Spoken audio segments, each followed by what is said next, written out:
Hi, I'm Dave Trull at the Trull Gallery, a custom furniture shop in St. Petersburg, Florida. I'm going to talk to you about some router woodworking tips.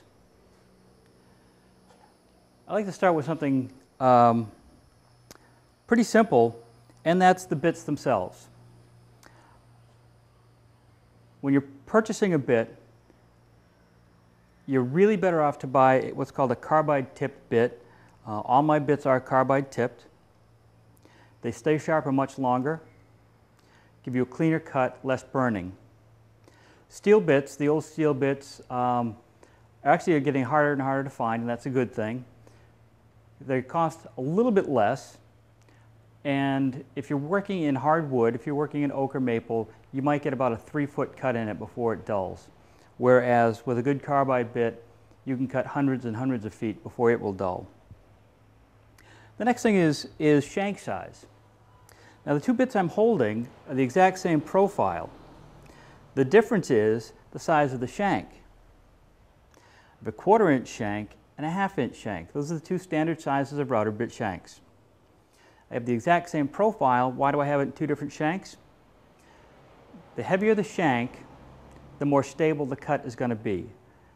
The smaller shank could give you more vibration and a rougher cut. So if you have the chance, it may cost you an extra $1, but it's certainly worth it for a bit that you're going to be using for years to come.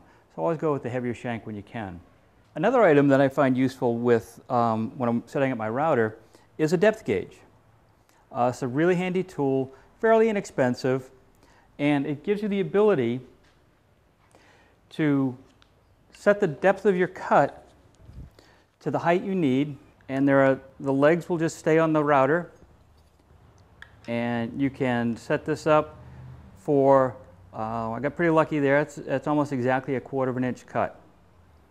Very simple tool to use, very inexpensive, comes in handy both when you're using router tables and handheld routers. One of the biggest tips I think I can share with you is when you're using a complex bit.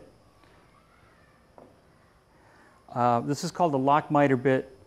It's a very strong joint, but it's very fussy to set up. This particular bit has to be used in a router table with a fence, but still there's a lot of fussing to get it set up right. So what I have done is when I use my bit, when I got it set up to exactly where I like it, I ran a couple of pieces of scrap. And you can see how the joint comes together real nicely. But now I keep these pieces of scrap with my cutter so that when I go to set up, I can just set this on my router table, adjust my height and my fence so that the cutter is at exactly the right height and gives me a great time saving in the setting up of my cut. Some other basics about the router. Generally some safety information. When you're changing the bit or working near the bit with your hands, you want to make sure it's unplugged. That way you'll avoid accidental starting.